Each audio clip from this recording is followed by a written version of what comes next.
Hello student, कैसे हैं आप लोग। एक बार फिर से स्वागत है आपका आपके अपने यूट्यूब चैनल पे। मैं पूनम सिन्हा। हम लोग क्लास 10th का पॉलिटिकल साइंस पढ़ते आ रहे हैं और अभी तक हम लोग ने 7th यूनिट को कवर कर लिया है।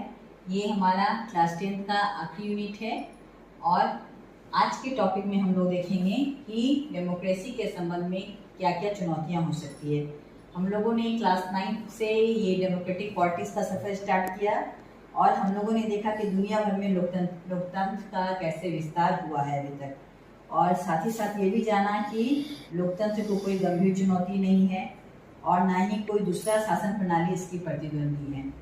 लेकिन बावजूद इसके लोकतंत्र का कोई प्रतिद्वंदी नहीं है, इसका ये मतलब नहीं है कि उसके समझ कोई चुनौती भी नहीं है।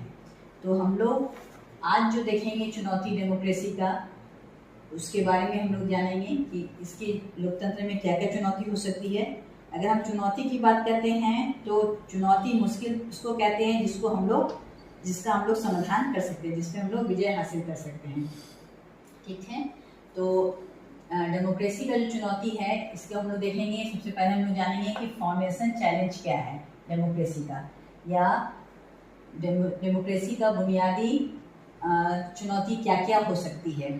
तो जिन देशों में डेमोक्रेसी ऑलरेडी है, ठीक है, उस कंट्री में हर कंट्री में हम देखेंगे, अलग अलग कंट्री में देखेंगे कि अलग अलग समस्याएं हैं। जैसे भारत के संदर्भ में अगर बात करेंगे तो भारत के संदर्भ में डेमोक्रेसी के लिए अलग चुनौतियां हैं। पाकिस्तान की बात करेंगे तो पाकिस्तान में डेमोक्रेसी की अलग चुनौतियाँ होंगी। तो जिस कंट्री में डेमोक्रेसी नहीं है उस कंट्री में डेमोक्रेसी लाने के लिए, उसका फाउंडेशन नींव डालने के लिए सबसे बड़ा चैलेंज है वहाँ संप्रभुता कैसे लाया जाए, गैर लोकतांत्रिक सरकार को कैसे हटाया जाए, सेना का शासन कैसे समाप्त किया जाए इत्यादि, ताकि फिर से डेमोक्रेसी वहाँ बहाल हो सके। इसका एग्जाम्पल हम लोग देख सकते हैं अपने बगल के नेबर कंट्री में, पाकिस्तान में, जहाँ सेना का शासन रहा है बहुत दिनों तक। तो वहाँ कैसे सेना का शासन हटाया जाए, कैसे संप्रभुता हासिल किया जाए, इसके लिए बहुत सारी फाइट हुई। नेपाल का बारे में भी हम लोगों ने पढ़ा और देखा, वहाँ राजतंत्र था। 2015 में हम वहाँ जाके संविधान बना, तो वहाँ कैसे डेमोक्रेसी की नींव पड़ी, इसके संबंध में जो कितने सारी चुनौतियां का सामना करना पड़ा, इसको हम लोग पिछले चैप्टर में हम लोग समझ चुके हैं। अब हम एक नए चैलेंज की बात करते हैं। वैसे कंट्री में जहाँ डेमोक्रेसी है तो चैलेंज ऑफ एक्सपेंशन, डेमोक्रेसी का विस्तार करने के संबंध में भी बहुत सारी चुनौतियाँ हो सकती है।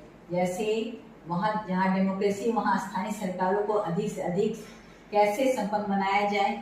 इसके अलावा संघ